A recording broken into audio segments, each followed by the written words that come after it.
A forest is a place where thousands of different organisms meet,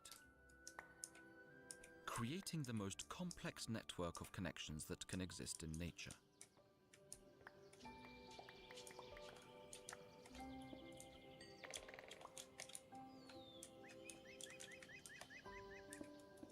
Forest ecosystems are also huge factories where solar energy and carbon dioxide from the atmosphere are turned into a huge amount of biomass, which makes up ecosystems but is also constantly changing.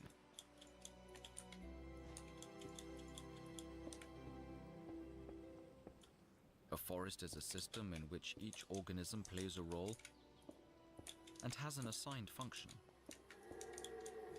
It is worth considering the importance of fungi for the functioning of the forest. The most mysterious group of organisms in this forest puzzle.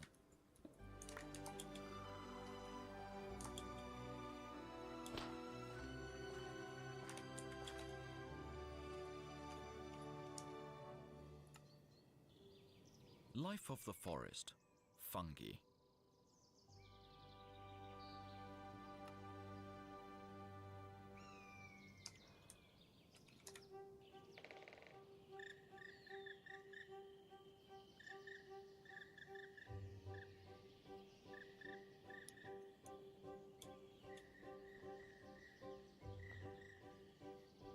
Fungi, that is, representatives of one of the 5 kingdoms of the world of living organisms, play an extremely important, often unnoticeable or underestimated role in the functioning of all ecosystems, including forest ecosystems.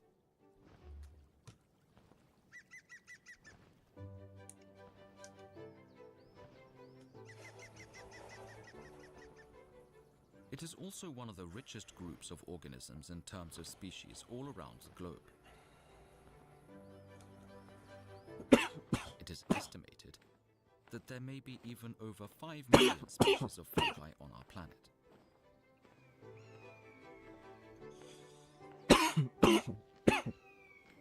A walk in the woods, especially in the fall, can be an opportunity to get to know the amazing variety of fruiting bodies that fungi produce.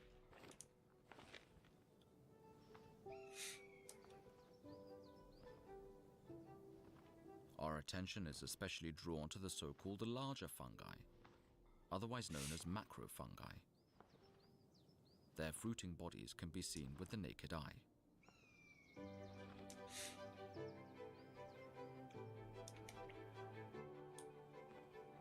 Mushrooms are undoubtedly the most famous fungi. Their fruiting bodies vary greatly in size and color.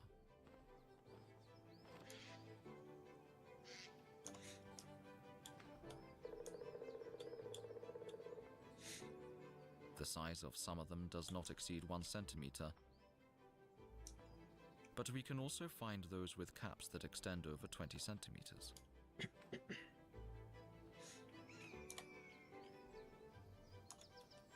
It is also worth paying attention to the huge variety of fruiting body colors, which depends on the species.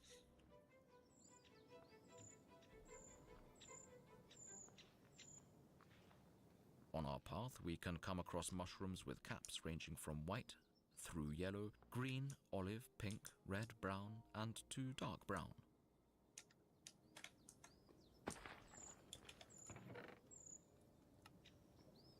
However, mushrooms are not the only fungi found in the forest.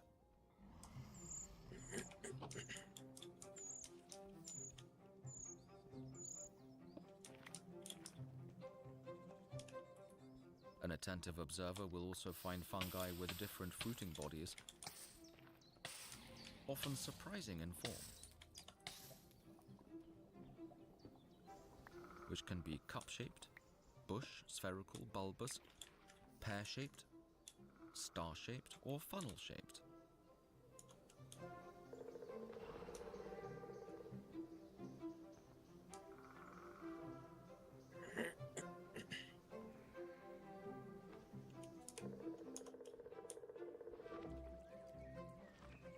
Most fungi, colloquially known as bracket fungi, produce fruiting bodies resembling tongues, consoles, or hooves.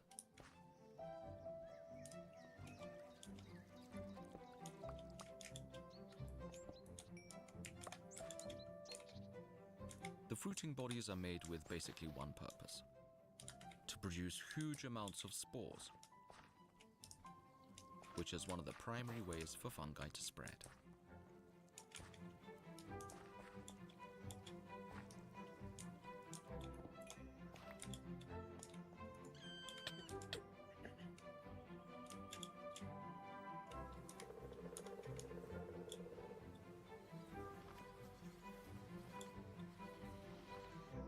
When observing fruiting bodies, it is also worth paying attention to the variety of forms of the hymenophore,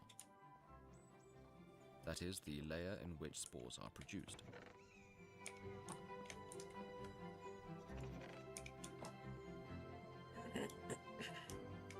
The species that predominate among the fungi have tubular or lamellar hymenophore.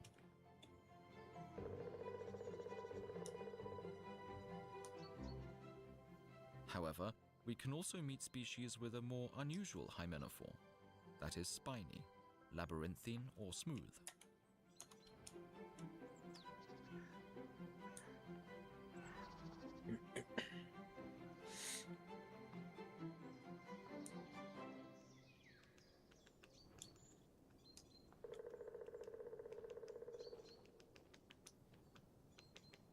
Contrary to appearances, fungi form fruiting bodies almost all year round. For example, velvet shanks appear in September and are found until April, usually in frost-free periods. Fruiting bodies of velvet shanks usually grow near stumps of deciduous trees. They are saprophytes and therefore decompose dead organic matter. A similar method of obtaining carbon compounds can be observed in many fungi.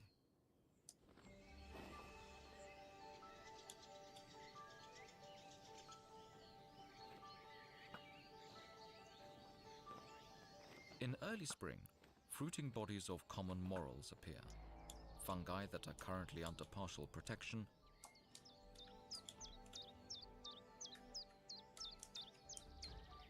or of equally rare false morels. In the summer season, we can often find fruiting bodies with unusual color.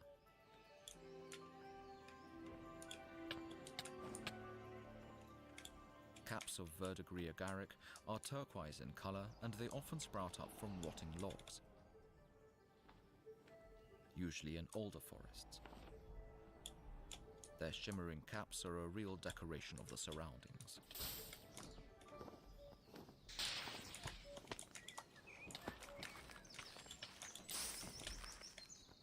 As a rule, saprotrophic fungi have their own food preferences. A significant part of them is related to dead wood. The fruiting bodies, commonly called bracket fungi, are observed in every forest.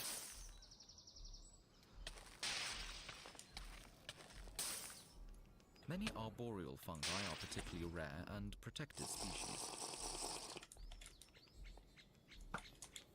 Due to their presence, arboreal fungi gradually break down the wood.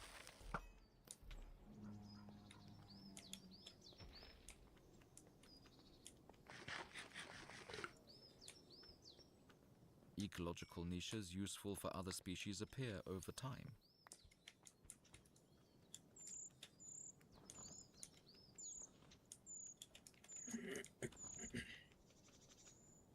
Due to this specific succession, huge trees often get a second life after their death, during which hard and compact matter turns into dust in a long time process.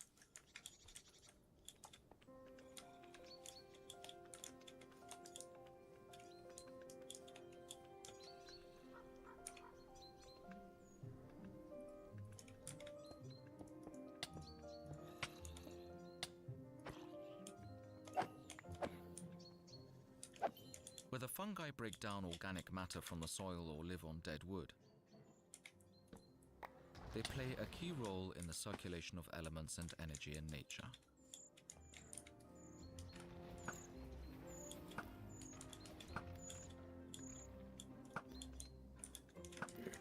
The efficiency of fungal decomposition is best seen when observing the decomposition of forest litter, in which, among many organisms, fungi, both larger and microscopic ones, play a leading role.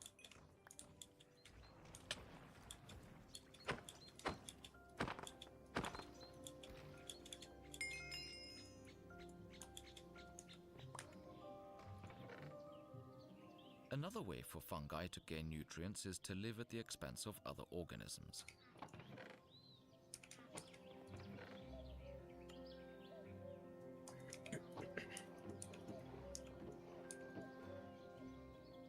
The pathogenic fungi in question attack many organisms, including plants.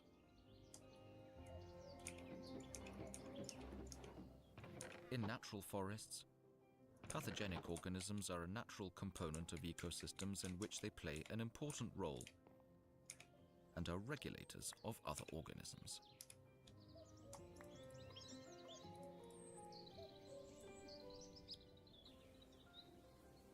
This is not the case for forests that have been heavily influenced by humans over the last decades.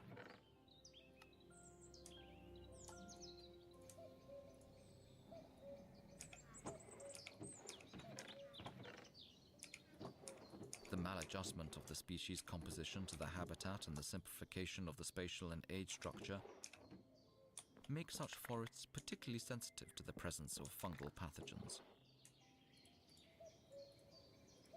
An example is the massive dieback of oaks. The process that affects these majestic trees since the 1980s is caused by fungus-like oomycetes, leading to the so-called Phytophthora.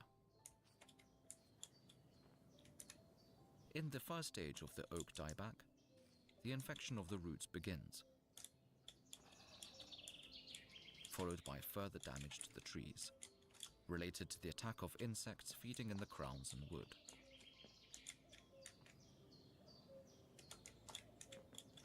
The spiral of death into which single trees are woven causes changes in the entire forest ecosystem, which are most visible in changes in the species compositions of undergrowth plants.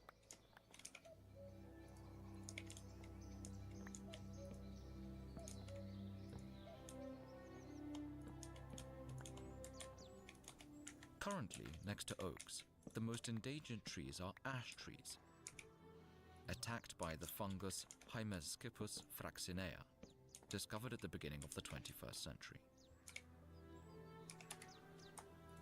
This pathogen creates small fruiting bodies on ash shoots. While old trees resist the attack, it basically completely eliminates young ash trees that are regenerating themselves. Elms are another threatened tree. The first reports of a massive dieback of elms appeared at the beginning of the 20th century. During this time, 10 to 40% of all elms growing in Europe and North America were affected.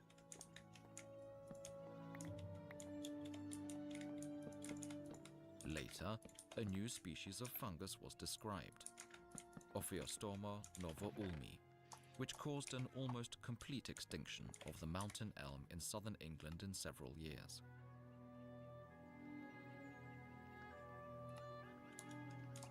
Small insects, large elm bark beetles, which are the only vector that transfers the fungus to new areas, contribute to the spread of Ophiostoma fungi.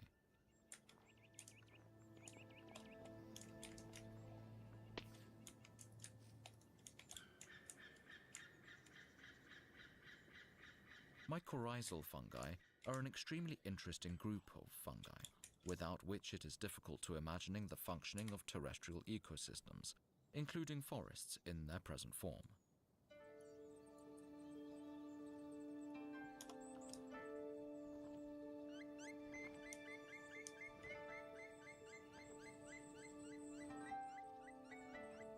Throughout their life, they remain in a close symbiotic relationship with plant roots, creating mycorrhiza.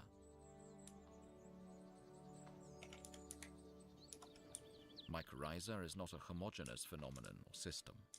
Its division into different types is most often related to the systematic position of the plant partner.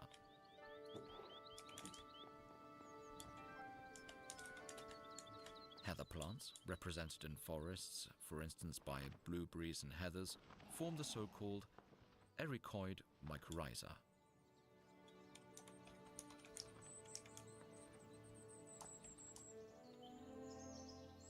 A separate type of mycorrhiza is also created by orchids whose flowers please our eyes during forest walks.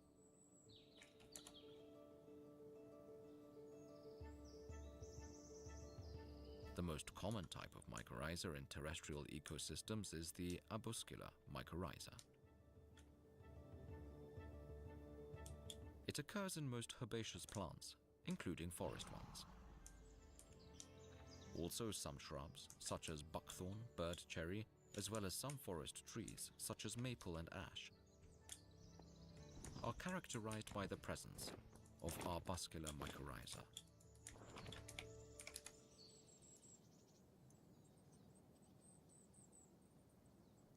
However, the most important type of mycorrhiza in the forests of our climate zone is ectomycorrhiza.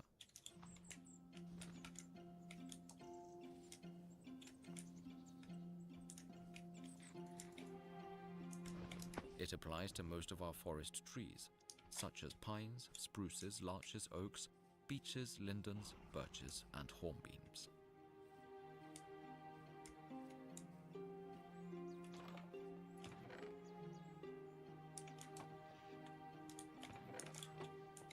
When in contact with the mycelium of the ectomycorrhizal fungi, the fine roots of these trees lose their hairs, fundamentally change their morphology, undergo numerous branches, and their surface is covered with fungal hyphae.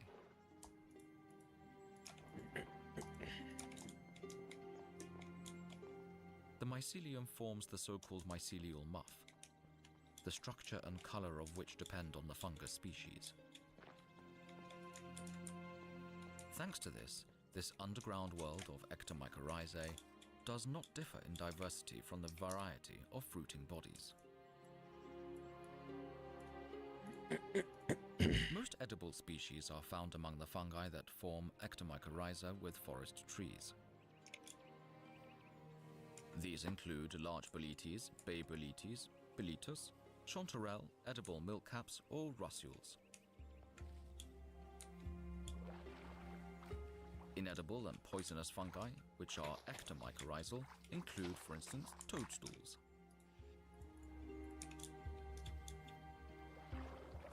Mycorrhizal fungi, unlike saprotrophic fungi, have lost the ability to decompose and use dead organic matter as a carbon source.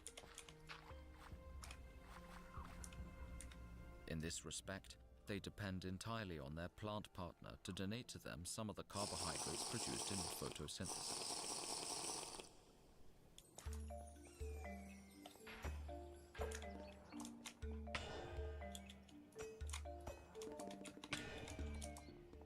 In return, fungi, thanks to the extensive mycelial network extending over the substrate, provide plants with increased access to water and minerals. Additionally, they are an element of protection of the plant partner against soil pathogens. The ectomycorrhizal fungal hyphae spreading over considerable distances in the soil form the so-called common mycorrhizal network. It connects the roots of trees, even those belonging to different species, so that one common superorganism is created. The purpose of this network is also to support the growth of seedlings under the canopy of adult trees.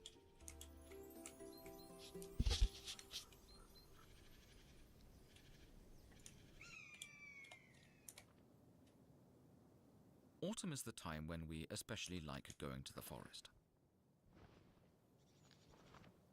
Most often it is not only due to our willingness to commune with nature. The aim of these trips is mushroom picking, which can be safely called a national sport of Poles.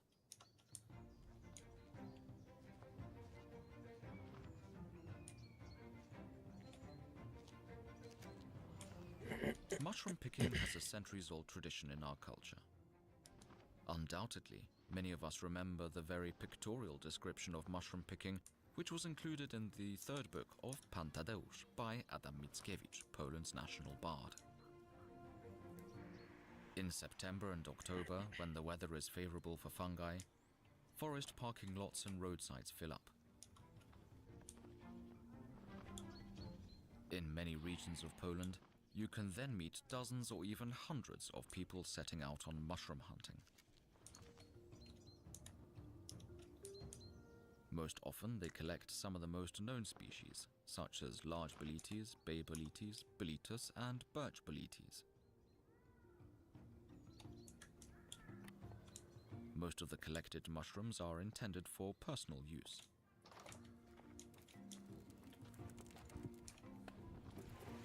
Some mushroom pickers, however, treat autumn trips to the forest as a source of additional income. We can buy fresh mushrooms on the sides of roads running through forests, at city markets, and more often in large supermarkets.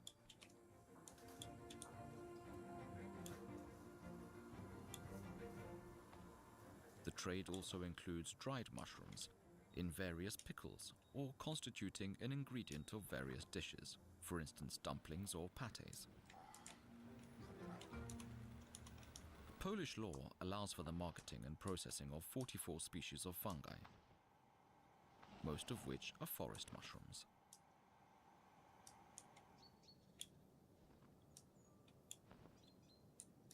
Despite media reports of poisoning, unfortunately often fatal, caused by the consumption of poisonous fungus, such cases are repeated every year.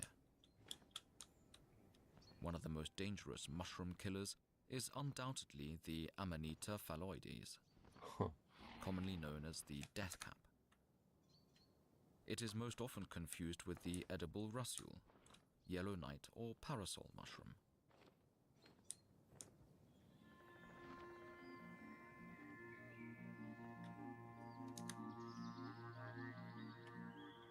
In today's changing world, the priority is the protection of nature and the protection of biodiversity.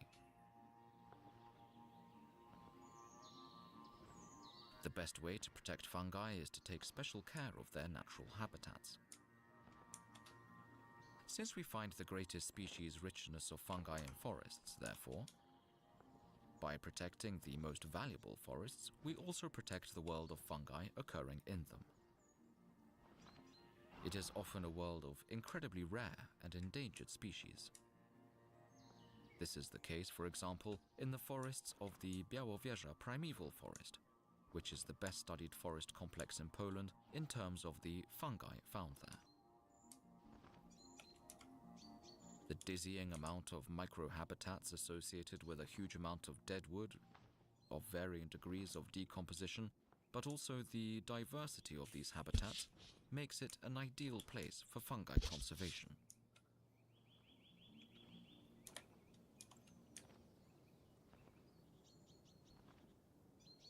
However, the vast majority of forests in Poland are managed forests. In such forests, fungi can be used as indicator organisms, useful for observing the impact of changes in forest ecosystems due to human activity.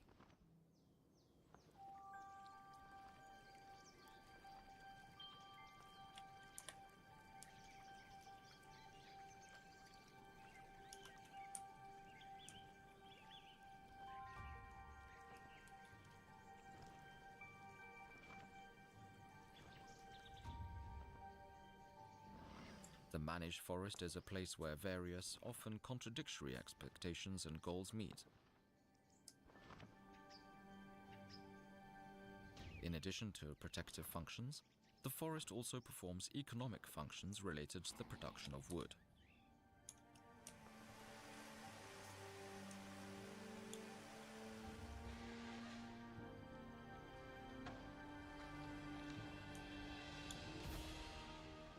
The biggest paradox with wood, the most natural, renewable and fully biodegradable raw material, is that perennial trees must be cut down to produce it.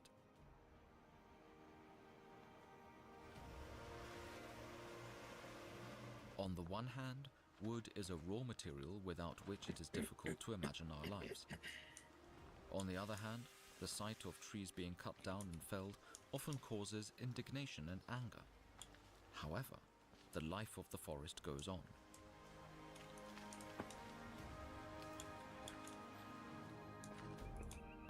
In order to reduce the negative effects of human interference, it is important to ensure the fastest possible regeneration of the ecosystem, preferably with the use of natural processes. The best example of this is the promotion of natural regeneration, thanks to which the forest regenerates very quickly. Leaving the felling remnants also allows you to find ecological niches suitable for various fungi.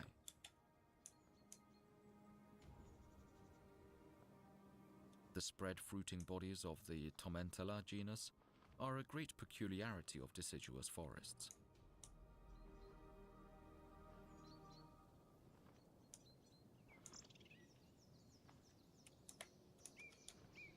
The appearance of fungi in the forest, first the common ones, with time other rarer ones, proves how quickly the forest is able to heal wounds.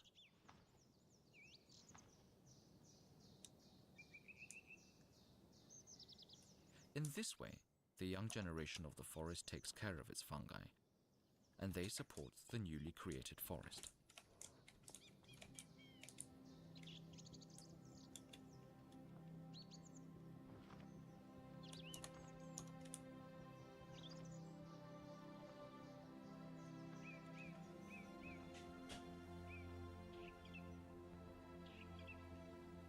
The use of natural processes is not always possible to the same extent. Poor pine forests are a common landscape feature in many parts of the country.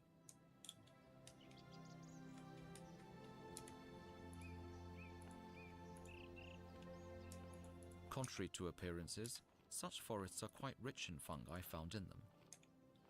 From porcinos, chanterelles, or bay bolites,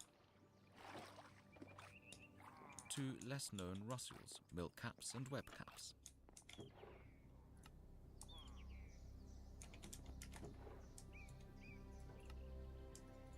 To ensure the persistence of fungi, it is necessary to restore the forest as quickly as possible.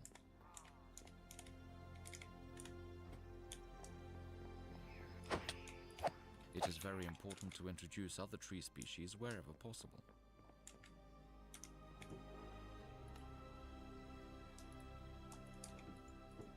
Each newly introduced tree species, which will diversify the species composition of the forest, will in the future create a niche for the occurrence of hundreds of fungal species associated with it.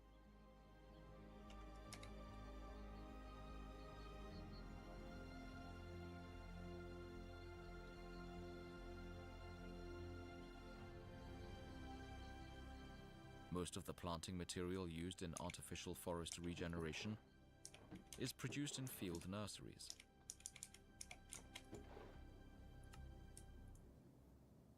All our forest trees are obligatorily mycorrhizal species, which means that they are not able to grow properly without being associated with mycorrhizal fungi.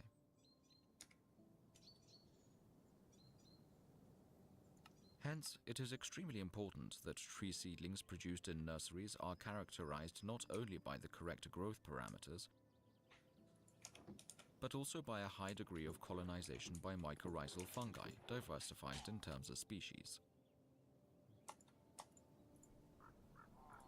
This is an element that undoubtedly influences the high efficiency of planting and afforestation. Many years of research conducted at the Institute of Dendrology of the Polish Academy of Sciences in Kurnik have proven that in this respect, the Polish forest nursery can be a model to follow.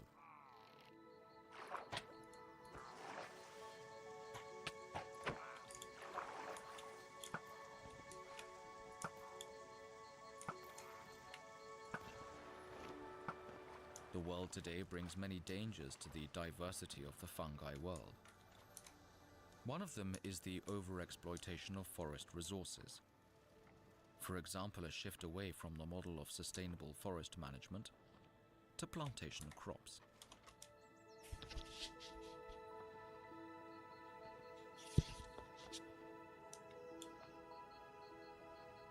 Improper actions in managed forests can permanently change the nature of forests by simplifying their structure and species composition, which will also have a negative impact on the world of fungi.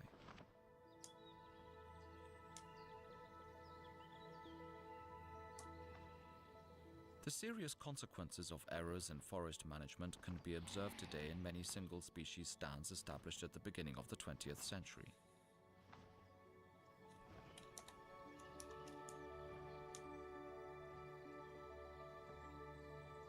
The maladjustment of the species composition to the habitat, the use of seeds from unknown origins, and the focus on rapid growth make such forests more vulnerable to threats.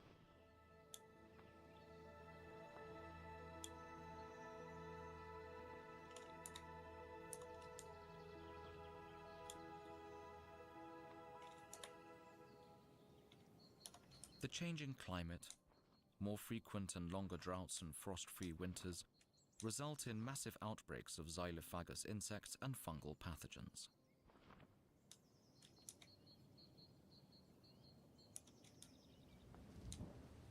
The changing climate means also more and more frequent extreme weather phenomena, such as storms, tornadoes, and heavy rains.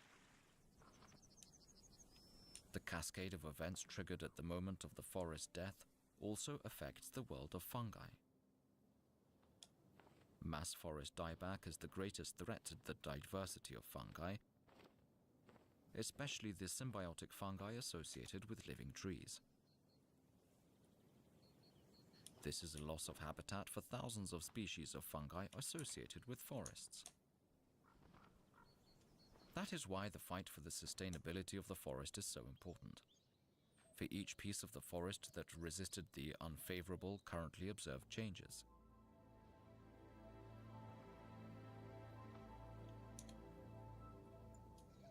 Among our native fungi, there are more and more newcomers from far away.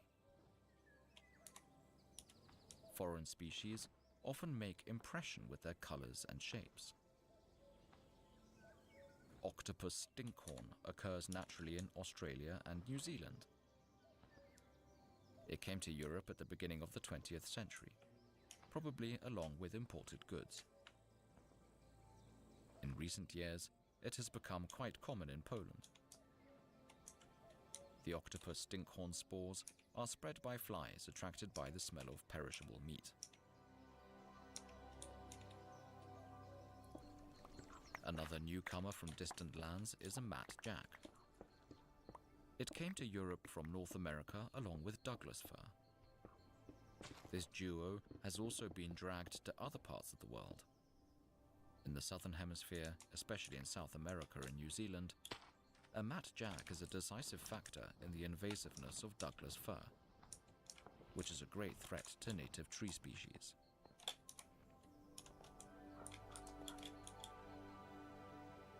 From North America, we have also received an Oreoboletus projectulus. For several years, it has been more and more often found in the dry pine forests of the coastal belt. This mushroom in Poland is known as a heatherboletus. Its characteristic feature is a grooved stem, not found in our native mushrooms. Oreoboletus projectulus has been harvested by mushroom pickers for several years. At the end of August and September, they appear en masse, creating thousands of fruiting bodies. And this attracts mushroom picking enthusiasts from many parts of Poland. Heatherboletus has become a tourist attraction of coastal forests. However, it should be remembered that this is a species of foreign origin, the impact of which on our native ecosystems and species of fungi has not yet been understood. Mass collections of Oreoboletus projectulus meant that it was moved to the interior of the country. The vector that contributes most to the spread of this fungus to new areas is man.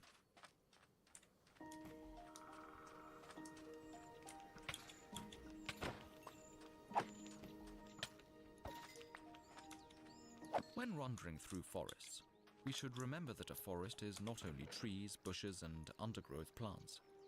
It is a very complex system in which different groups of organisms coexist. Among them, fungi play an important role.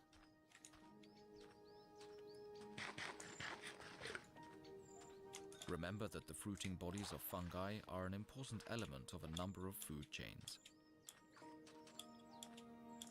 They are food for many rodents, snails, or insects. Therefore, mindless destroying of the fruiting bodies should be avoided. The fact that they are not culinarily attractive to us does not mean that they are redundant. Through a number of different functions, fungi ensure the sustainability and proper functioning of the forest ecosystem. It is hard to imagine the sudden disappearance of the fungi and the consequences it would have.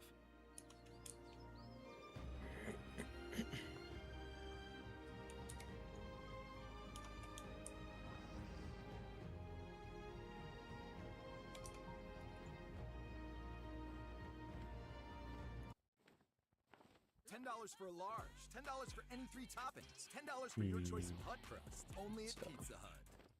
There's a lot of tea that I didn't even tell you guys. God, do not Doing great things. The islands that lie between Australia and Asia are the biologically richest on Earth.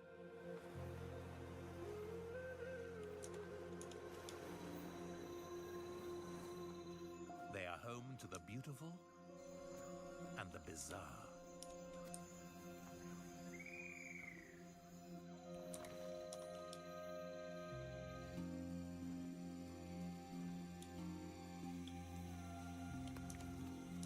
This is a world where birds hatch from active volcanoes, where pigs box, and kangaroos climb trees. A profusion of life shaped by nature's most violent force, the power of the earth.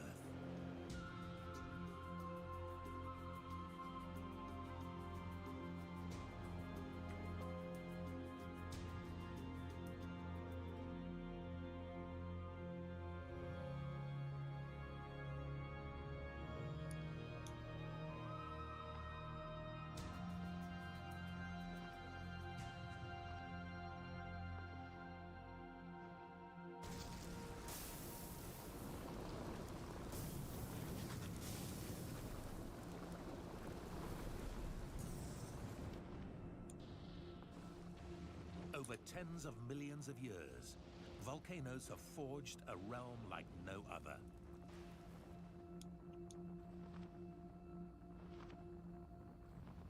A place where, to survive, life must adapt.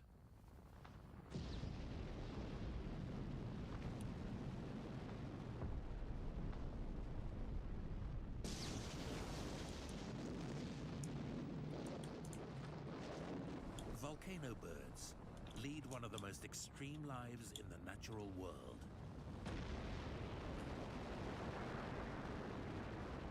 Volcano birds.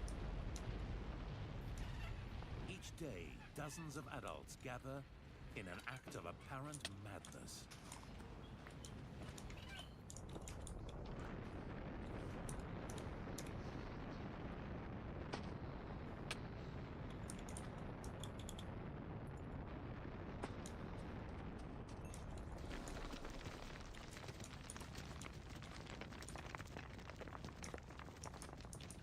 This is a deadly realm of bellowing ash and toxic gas. But volcano birds are uniquely adapted to turn the devastation into an opportunity.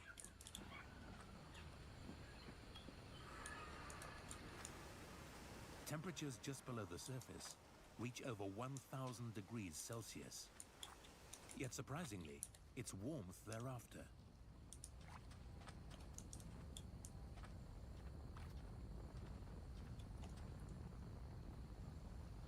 volcano birds are equipped with enormous feet, perfect for digging.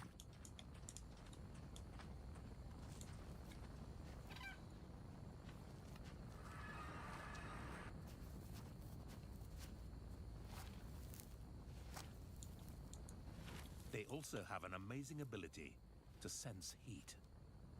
It's thought that by using a special throat gland, she's able to pick up on changes of just half a degree Celsius.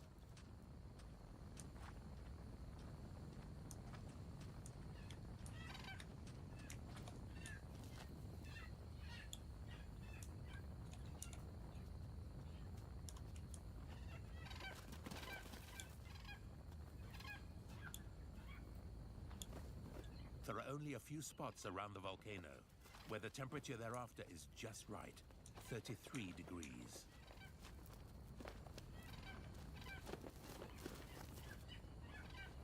It makes such places worth fighting for.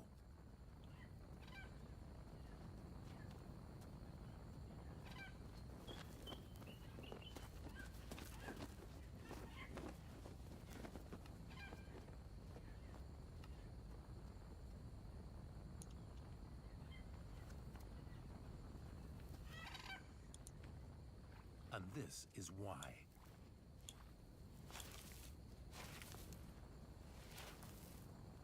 Her only act of parenthood is this offering to the volcano.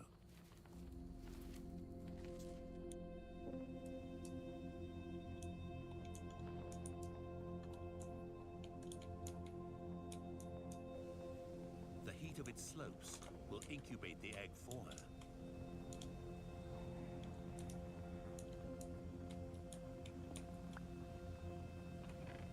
The egg can take 60 days to hatch, among the longest time of any bird.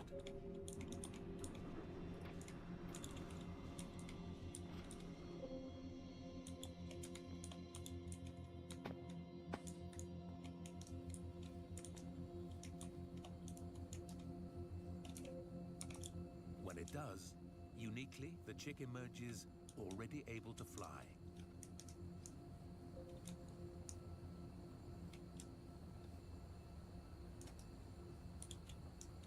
With an active volcano as the only parent it'll ever know, it's on its own from day one.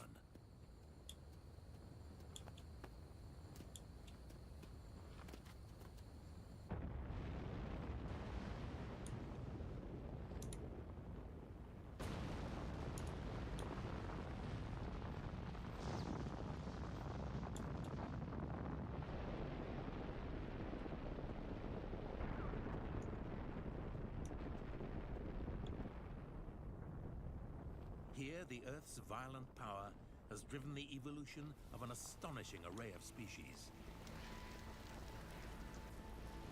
This is the front line in a story that's been unfolding for millions of years, and one that continues to this day.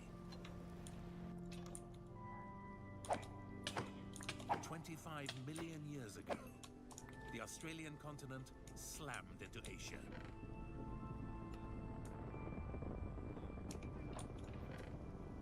At the tip of the continent, New Guinea was thrust up amidst the carnage.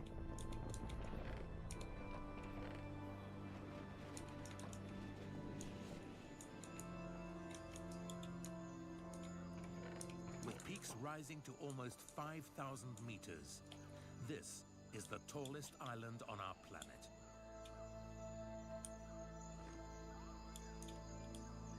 And as part of Australia, its forests are filled with Australian animals,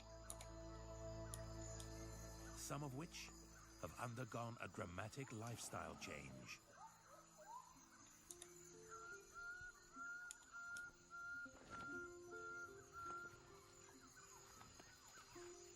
Kangaroos aren't best known for climbing trees.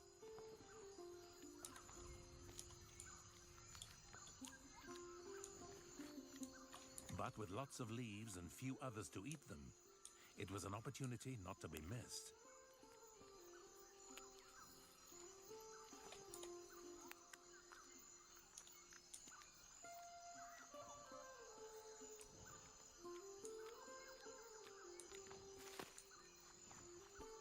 Australia's shift north was so quick that tree kangaroos haven't had long to adjust to life in the canopy.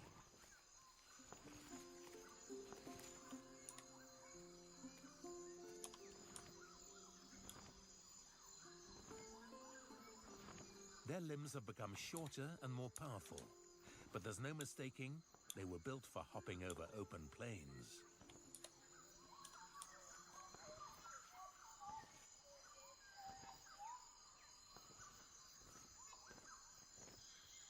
Kangaroos may hold sway in the treetops, but for the most part, New Guinea is an island of birds.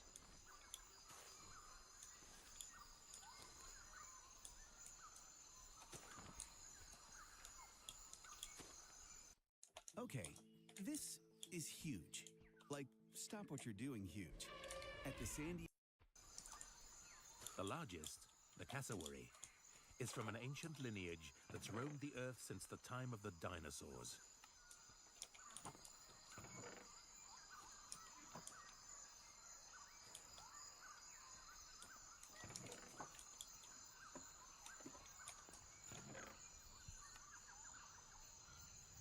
Whoa.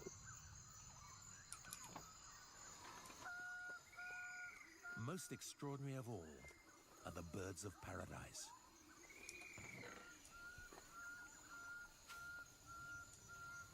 The very story of New Guinea is written in their profusion of plumes.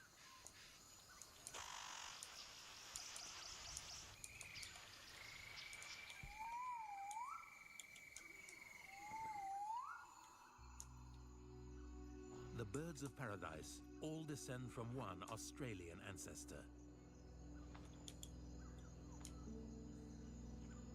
And the mountain ranges thrown up by the collision isolated populations from each other. The result was the birds have evolved into 39 very different species.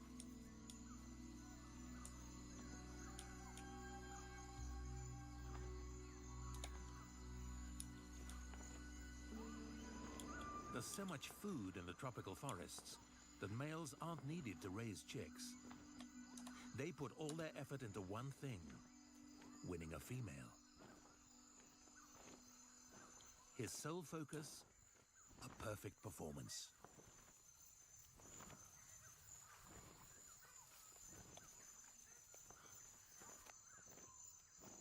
Hers is to choose the best possible mate.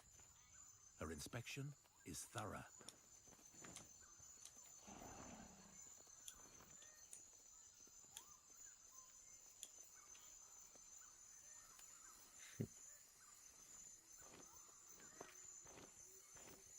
Females are so discerning that every bit of his routine has been selected over countless generations.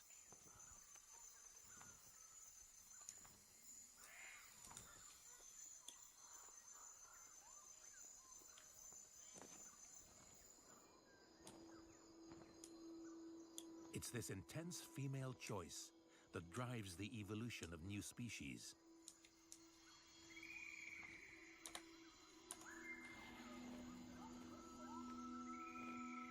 And it's led to very different types of display. From bizarre shape-shifting to spectacular plumage shown off at group gatherings.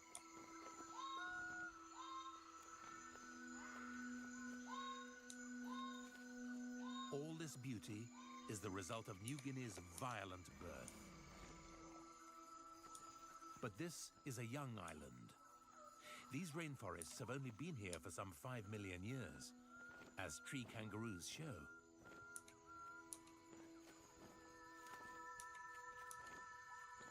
Giant feet, once perfect for hopping, take a long time to adapt for climbing. They've got a long way to go before mastering the tropical treetops.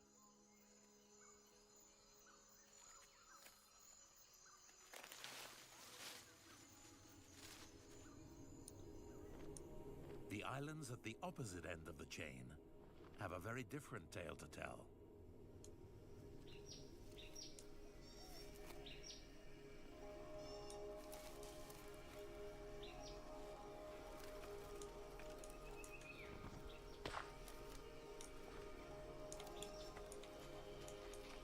Western Isles are home to the greatest tree climbers on Earth, the primates.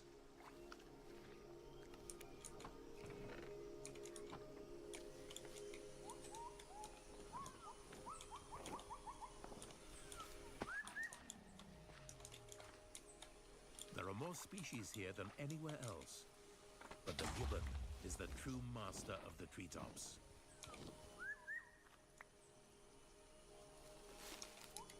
They reach top speeds of over 50 kilometers an hour and clear 15 meters in a single swing.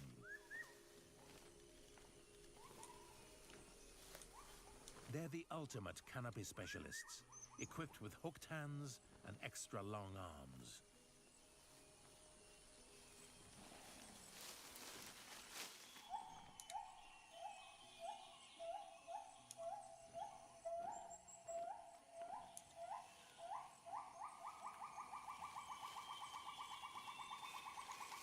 The contrast with New Guinea's kangaroos couldn't be any clearer. It's all because gibbons have had an enormous head start. Their home has been in the tropics longer than anywhere else on Earth, for more than 100 million years.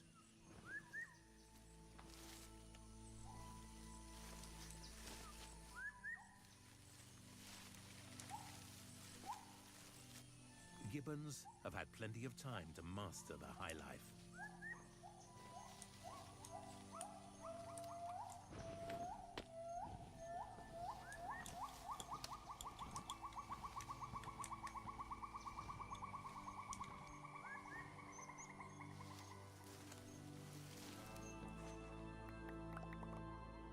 These Western Islands are all part of the Asian continental shelf. During past ice ages, when sea levels were lower, species from mainland Asia crossed freely to Borneo, Sumatra, and Java. These forests are filled with mammals, most of which simply walked here.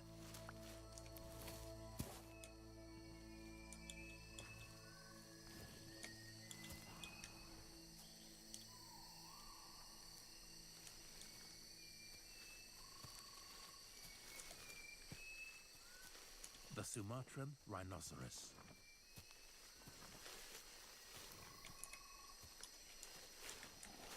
A creature so rare that fewer than 100 are thought to remain in the wild.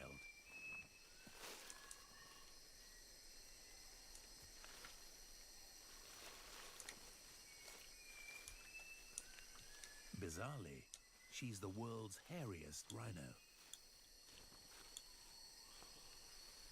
It's a feature retained from her mainland relatives, the now extinct woolly rhinoceros that roamed Asia during the last ice age.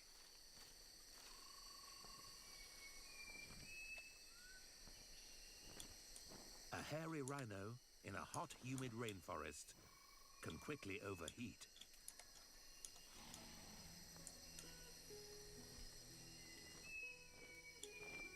But her hair has its uses.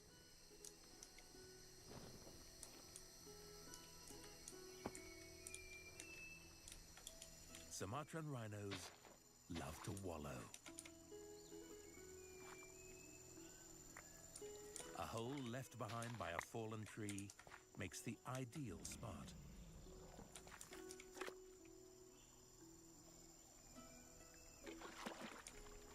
She wallows every day, dipping herself for hours at a time.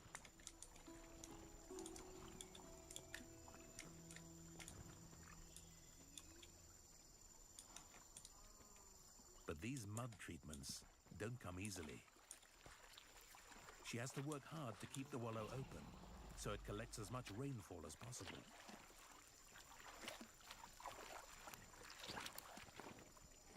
It's here in the wallow that the reason for all her hair becomes clear.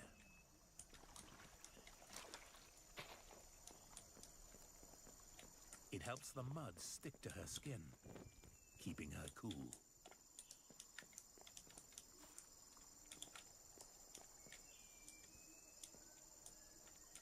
With a huge range of Asian animals, these rainforests are some of the biologically richest on the planet. But they too were forged by the Earth's power.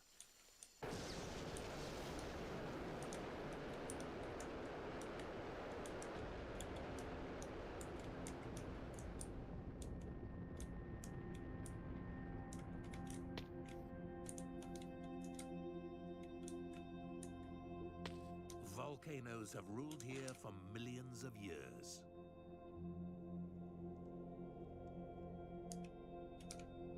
Their ever-changing temperaments govern all life on these islands.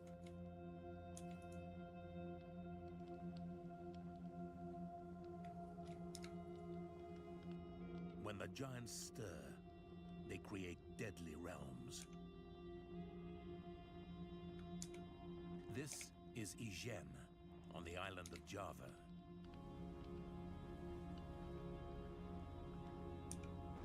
Its crater is a cauldron of boiling sulfuric acid.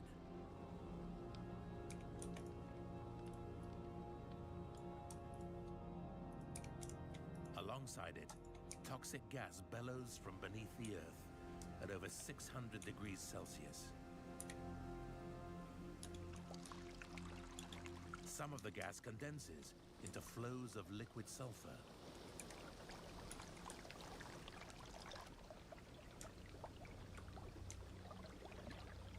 There is beauty in this poisonous landscape, which increases as darkness falls.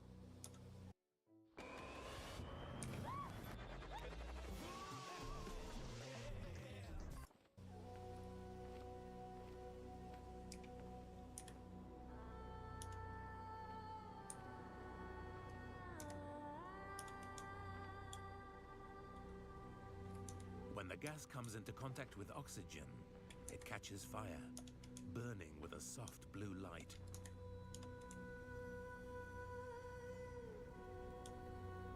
The liquid sulfur continues to burn too, creating rivers of fire.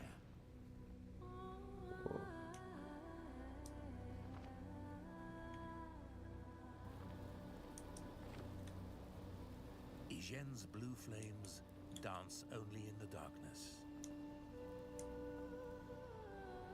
A sight so ephemeral that as day dawns, they will vanish.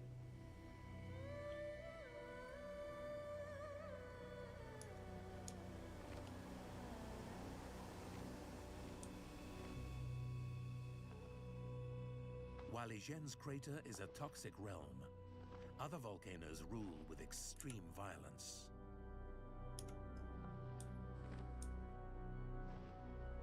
At 100 kilometers long and 500 meters deep, Lake Toba is all that remains of the most powerful eruption in human history.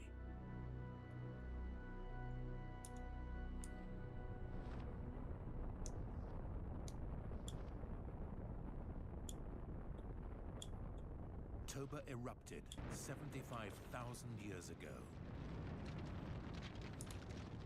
The ash cloud rose 42 kilometers into the sky, and some believe it almost wiped out the human race.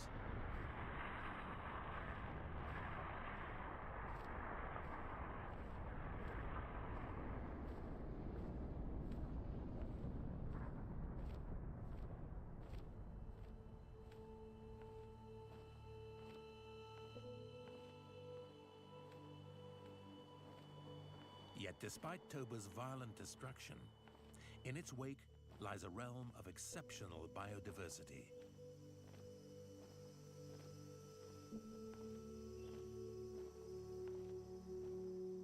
Volcanic ash is very rich in minerals. Over time, they break down, making the soil particularly fertile.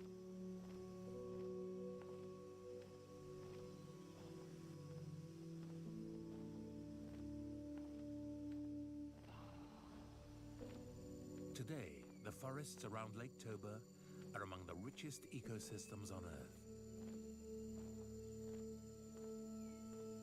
Over 10,000 different plant species grow on these fertile volcanic soils.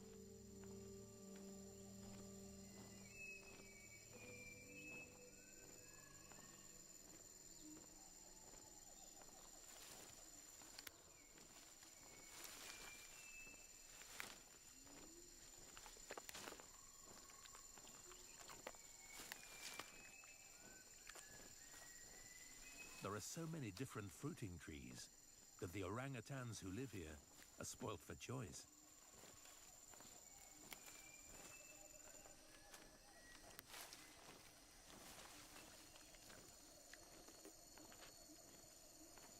Individuals have their own favorite fruits and unique diets, which they pass on to their offspring.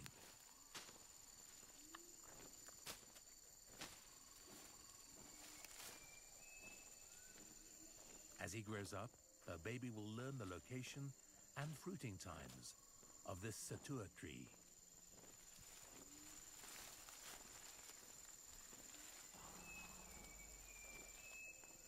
So, while Mum's favorite fruits will form much of his diet, nearby another youngster is raised on different fruits. Today, it's rambutan.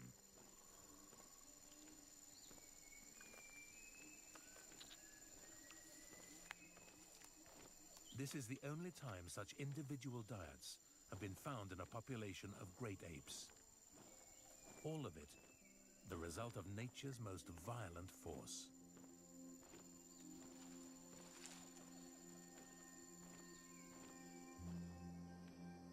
On Sumatra, young volcanic soils support an abundance of life. But as soils age, they become less fertile.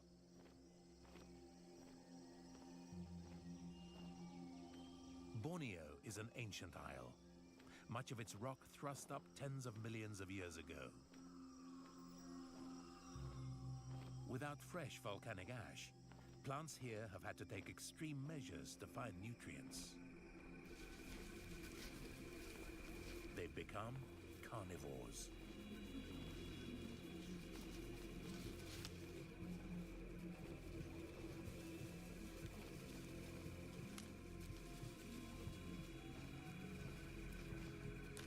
Their traps are modified leaves. As the leaf blade opens, the midrib continues to extend outwards.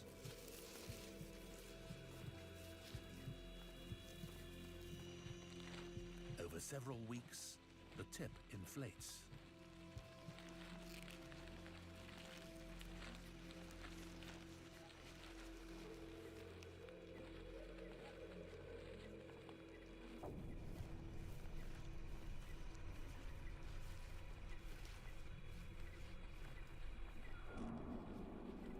Finally, the deadly trap is revealed. A liquid-filled chamber from which there is no escape. These are the pitcher plants, and with over 30 species, Borneo is their heartland.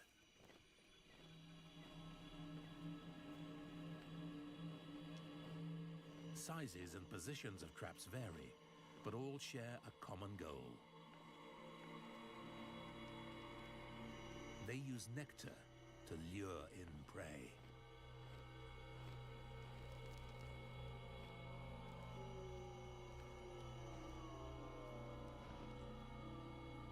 And the slippery rim means they plummet into the pitcher, where digestive fluids dissolve the victims' bodies.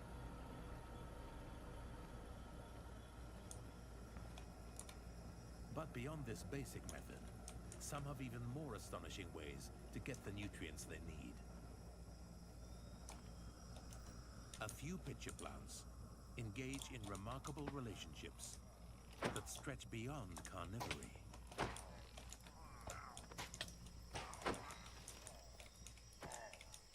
The broad, exposed back wall of Emsliana has evolved to reflect the sonar of a small bat.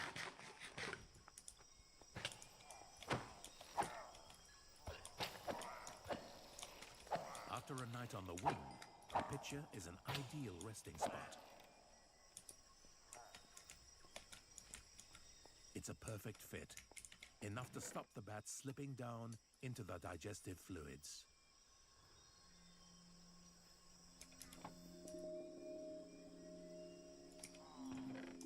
The traps provide a parasite-free and cool place to sleep.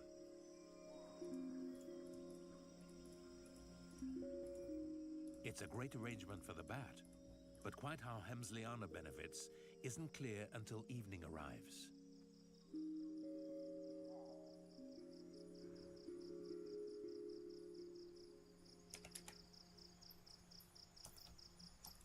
As it stirs, the bat pays its way in poo, supplying nutrients the plant can't get from the soil.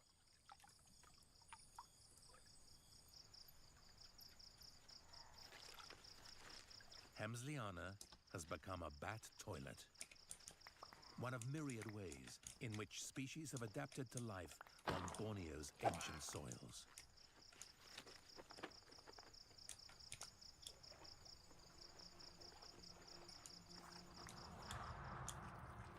The islands between Asia and Australia are the biologically richest on the planet. The violent shifting Earth means change is the only certainty here. To survive, life must adapt and seize opportunities. And nothing presents an opportunity quite like an entirely new island.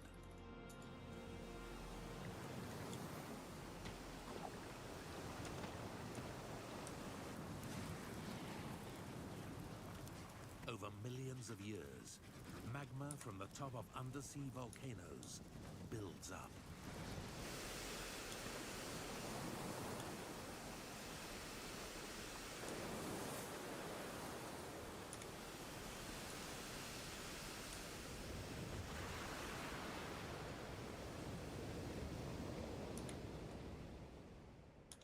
With new land to colonize, species just need a way of getting there.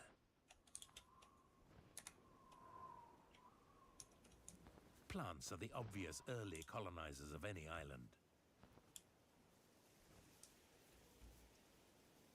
Grasses, their seeds blown on the wind, are some of the very first to arrive. But they aren't the only ones who travel on the breeze. Baby spiders get about by casting silken sails into the sky.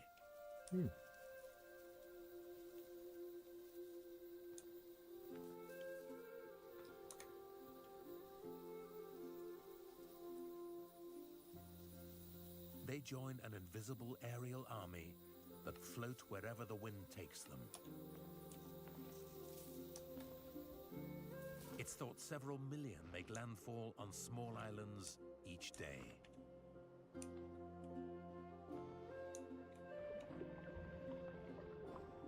Others take to the sea to make the crossing.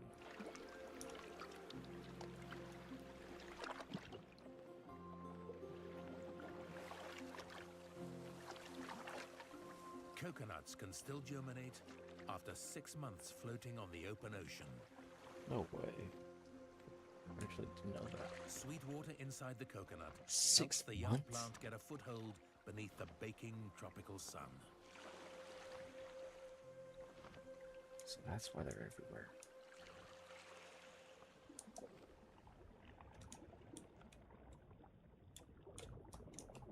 Animals swim these tropical waters too.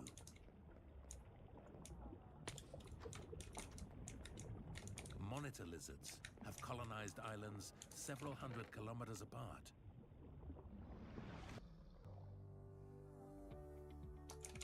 Our goal is to compete with the best wines in the world as a world-class producer, and propane really supports that. We use propane on our vineyard fans in the winery for our backup power.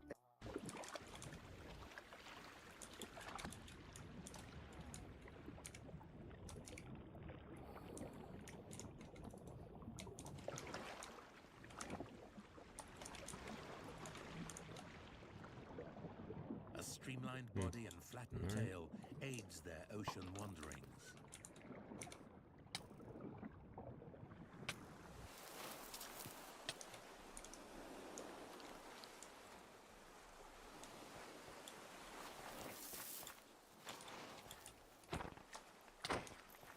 As a scavenger, wherever they make landfall, they have little trouble finding the food needed to survive.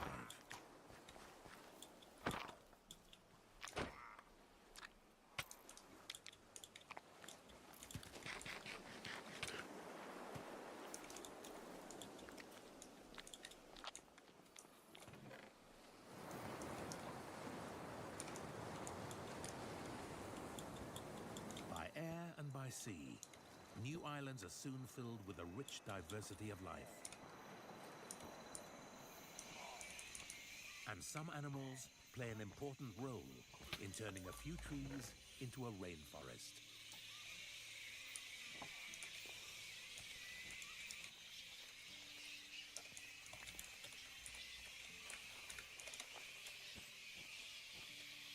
Offshore islands make a safe resting place for thousands of fruit bats.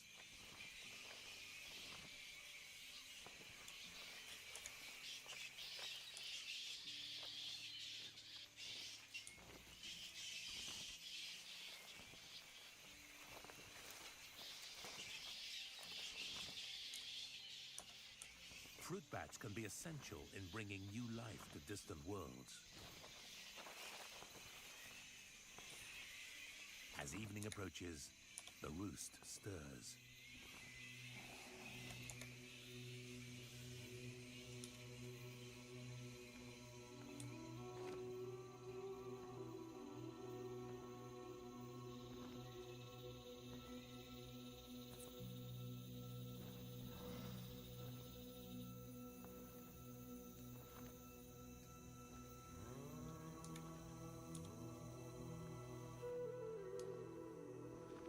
Under cover of darkness, they fly many kilometers across the water to the mainland in search of fruiting trees.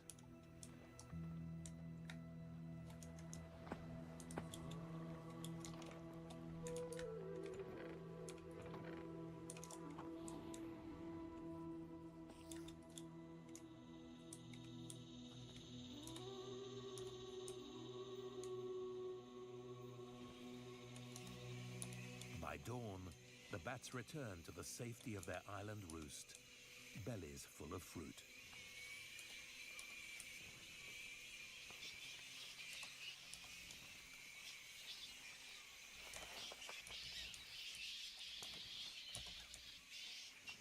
And now, in their droppings, they deliver the seeds of those fruits to the island.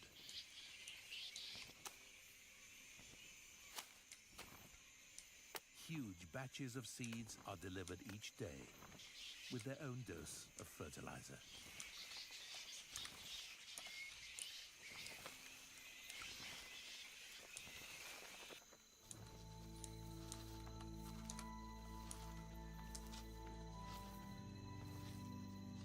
Fruit bats help turn a handful of trees into a thriving rainforest.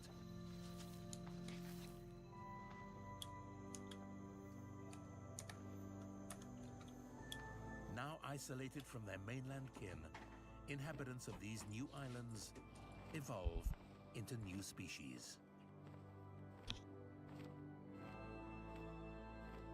Long isolation defines the islands that lie between the Australian and Asian continents. Separated by deep water channels, these islands belong to neither realm. Some were born of fire. Others were torn away as the continents collided, carrying animals with them. The island of Halmahera was ripped from New Guinea.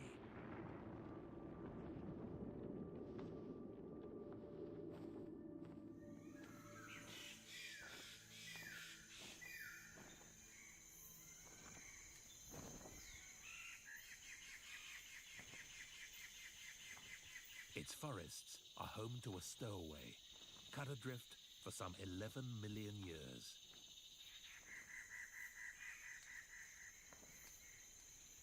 Before dawn, the males gather.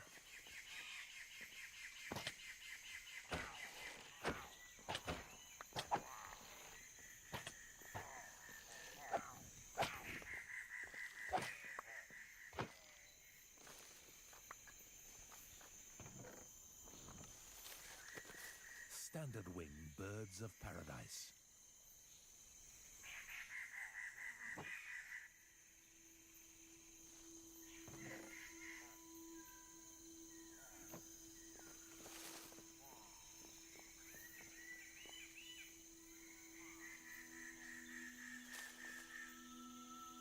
Their aerial display is totally unique. as are the translucent feathers from which they get their name.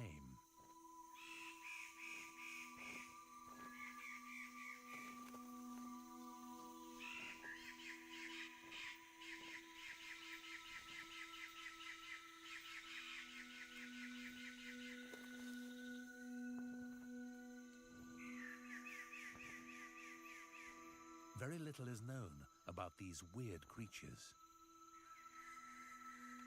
These weird creatures.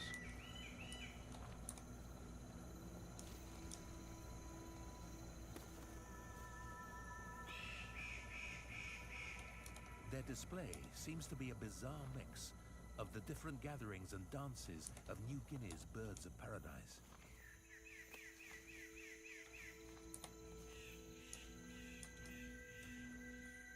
They're adorned like the plumed dancing birds, but daylight also reveals an iridescent breast shield, much like the shapeshifters.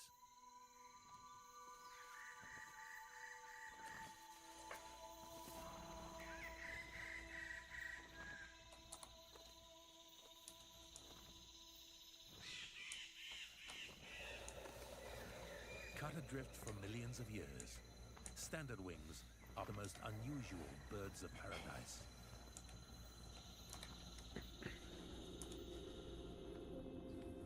But Halmahera's neighbor, Sulawesi, is inhabited by even stranger stowaways.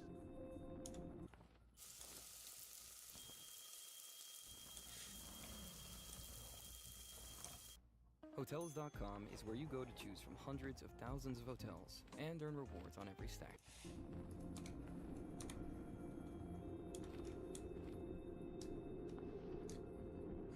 It's made up of land from both Australia and Asia, and is home to a mix of animals that evolved on totally different continents.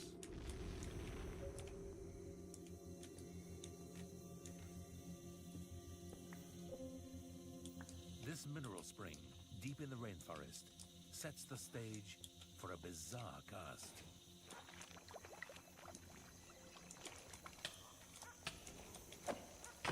There are creatures here that have been isolated on Sulawesi since the ancient past.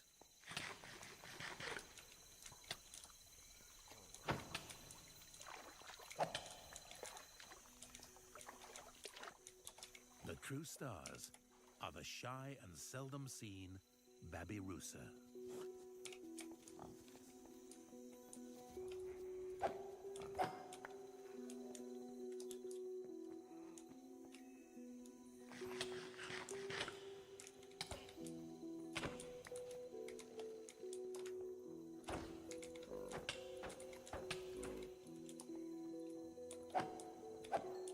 Babirusa are a type of pig, isolated from their ancient relatives for as long as 20 million years.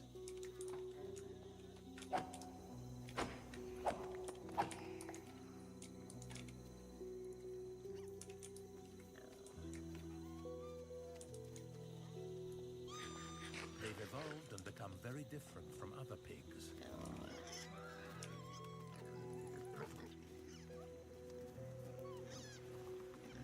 Their piglets lack stripes and are born in ones and twos rather than large litters.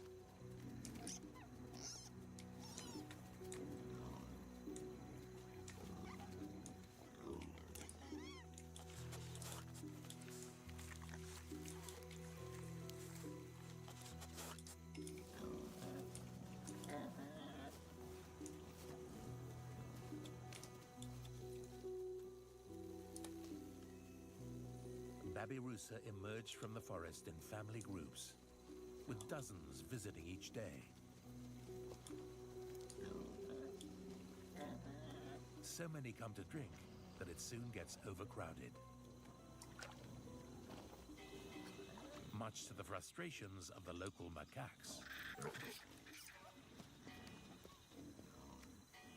As strange a spectacle as this is, nothing quite compares to male Babirusa.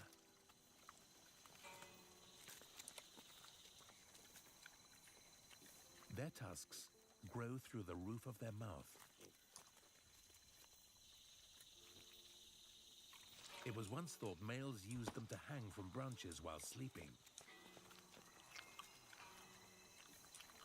A fair guess, as they're not for fighting.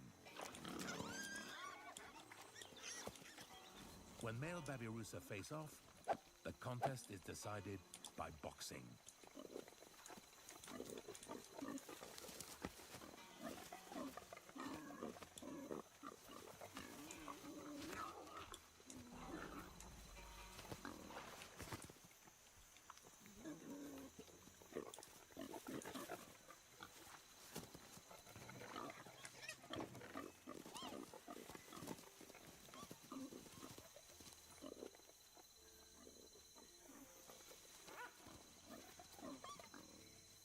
The ancestors of the boxing Babirusa were isolated on Sulawesi when it was torn away from the Asian continent. And they collided with another island, one carrying an animal from a totally different world.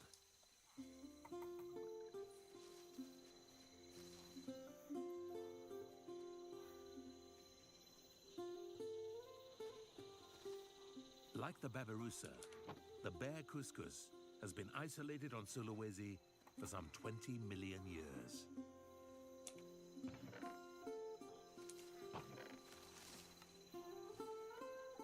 Its prehensile tail acts like an extra hand, helping it move through the rainforest trees.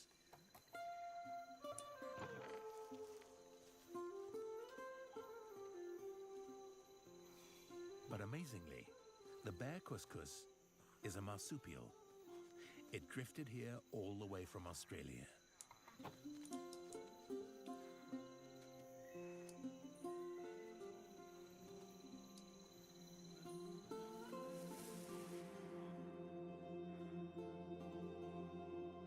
What's more, Sulawesi's Asian and Australian arms joined with yet another realm.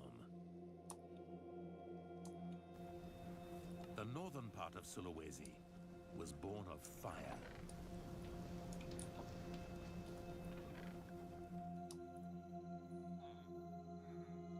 And so its rainforests are richer than those further south.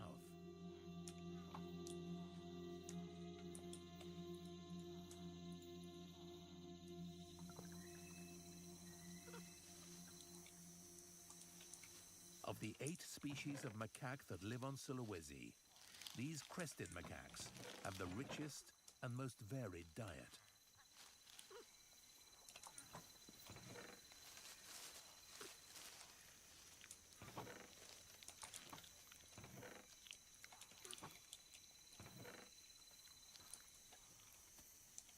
There's so much fruit that they can live in troops over 100 strong.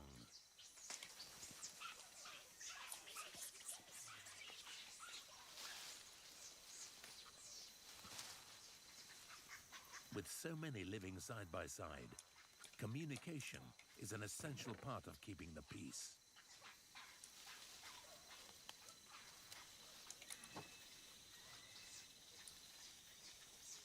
Each expression conveys a different message, so others know how they're feeling, be it threatened, aroused, or submissive.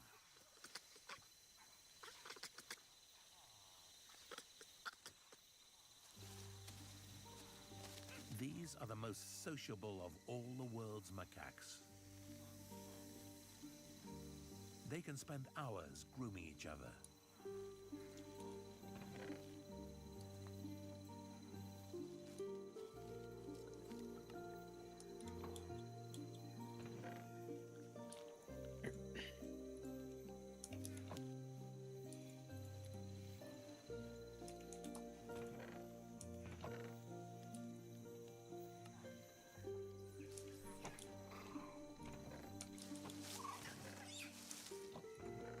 Sulawesi is this region's most extraordinary island.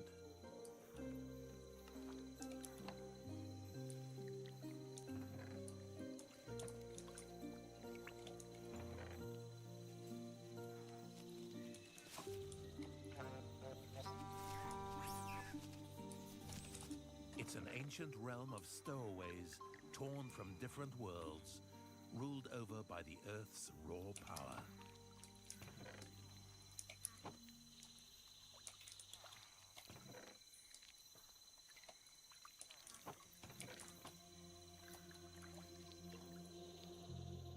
These are the islands in time. Over millions of years, the violent forces of the Earth have created the biologically richest place on our planet.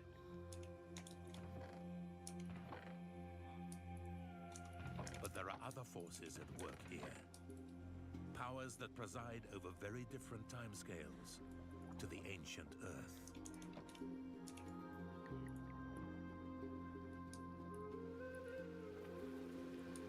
Along the shoreline and in the sea, the mysterious moon rules a realm that is every bit as extraordinary.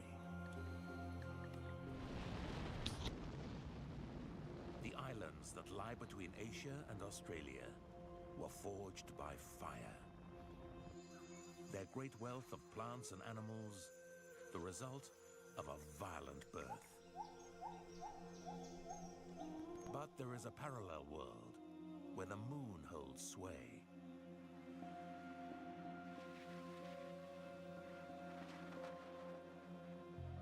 Here, fish live inside trees and run away from water. Insects light up the darkest of nights. And crabs dance.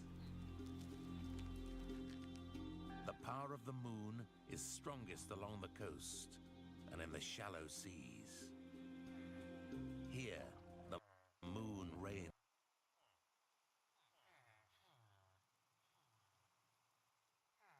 Get fast, powerful relief of your worst symptoms, like nasal congestion. Claritin clears. There's the usual sports books, and then there's Fanatic Sportsbook. Only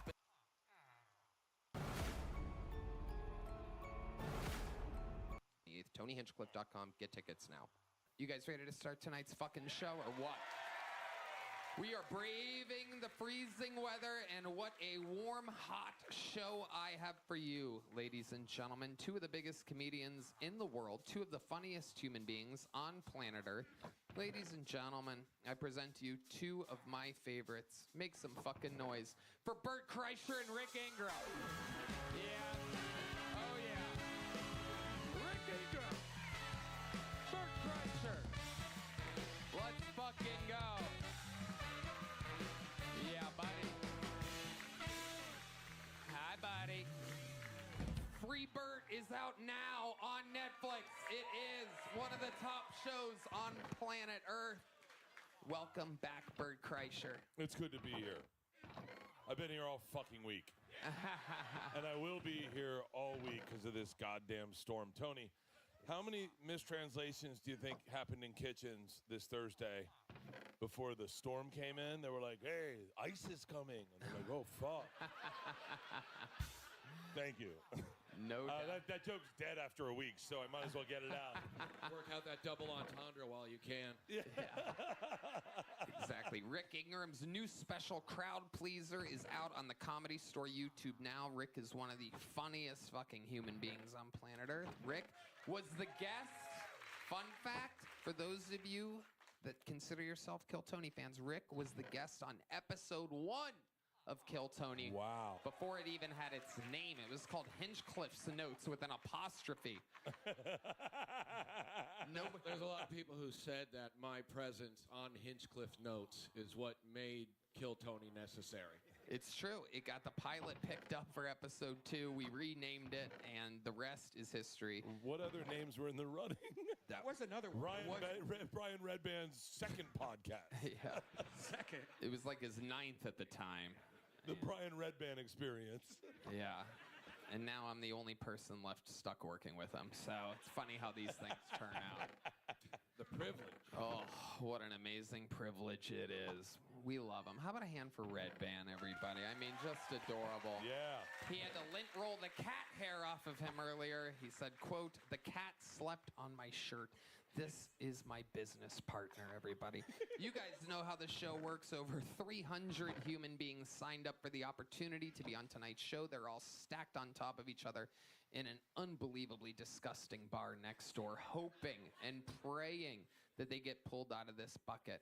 I'm going to let the corpse of John Benet Ramsey pick the first name out of the bucket. Congratulations. I can't believe she's here. It's amazing. The people that travel here for this show, it's absolutely incredible. Still just as hot as she was. So while we Brother's not here. While we go wrangle that first comedian, and you guys know how it works. They get 60 seconds uninterrupted. You know their time is up, and you hear the sound of a kitten. That means they have to wrap it up then, or else they bring out the angry West Hollywood Bear, who's very angry tonight. Even though he likes the cold weather, he's very, very angry. While we go wrangle that first comedian, we have a special treat for you guys to start tonight's show. A regular who we haven't seen in quite some time, a master of the interview portion of the show, and the great return of the one and only, ladies and gentlemen, if you know the words, sing along. This is Hans Kemp.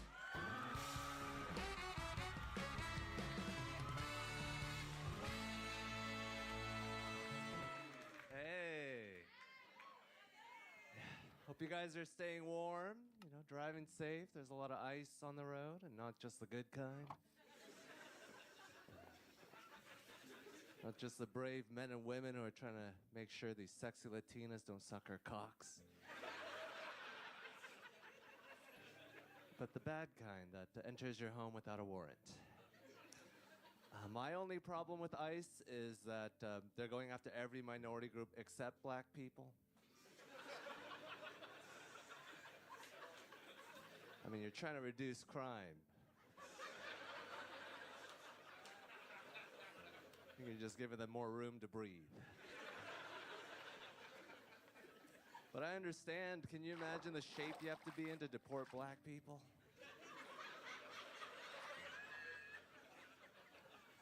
Yeah, I'm actually training for the 3-gun competition right now. That's where you shoot a pistol, a rifle, and a shotgun in under 3 minutes, just in case I get carjacked at an Antifa rally and a flock of quail fly by. All right, that's my time. Thank you so much. All right, Hans Kemp. There we go. Bert, you grabbed that mic quick. Oh, I didn't mean to. I just, I haven't been able to laugh at this whole ICE situation, so it was nice that you brought levity to it. Thank you. I'm kidding. I've been laughing all weekend. Hans, fun set. I agree with almost everything that you said. I didn't understand the 3-gun competition thing at the end. Is that a thing that happened? Yeah, that's a type of gun competition. It's just where you shoot around with the boys. It felt like a very specific type of racism that only he knows about. But he is Asian, so that's the highest level of racist. That is true. Not a lot of people know this. Asians are the most racist people. I thought people knew that when I made fun of an Asian back in 2021. Turns out nobody fucking knew it somehow, or everybody forgot it all at once. And I got in big trouble, and I needed to find an Asian to come in and be my token Asian. And this wasn't the Asian? No, that's the Asian that I got to replace the old Asian. Uh-huh. Is it racist that we both thought he was the Asian that you were talking about?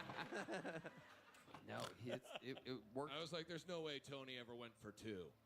I mean, only one can replace the other. He was the Yao to my Ming, so it worked amazingly. Your life is good, right, Hans? Yeah, of course. It's amazing.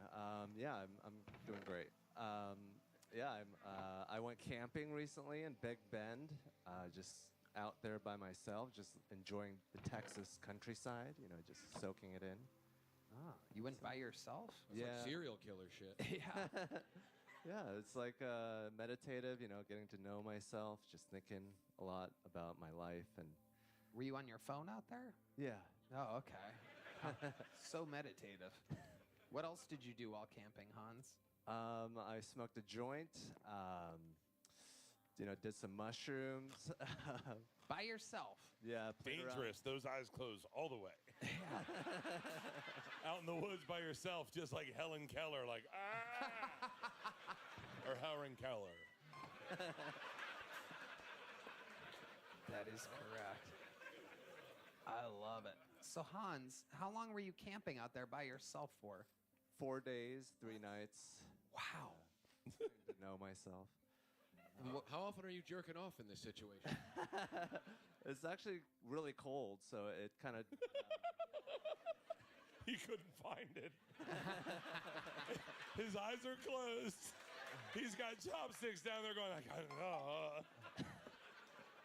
Keep telling me more about this camping trip. So you didn't jerk off at all? 4 days? I did once. Okay. Can you explain to us how that went down exactly? Could you imagine you're hiking through the Texas woods and you come across what at first you assume is a Sasquatch, only to find out that it's a Asian guy masturbating on mushrooms? You expect that in Oklahoma. You don't expect that here. And the best part is he can't see you. So you and your family just circle around him and wait till he's done. He's high as shit, his eyes are closed, he's looking for his dick. And your youngest is like in between your legs. I want to hear more about camping. Yeah, I had a great time. Amazing, Hans. Why was he away for a while? Why by yourself also?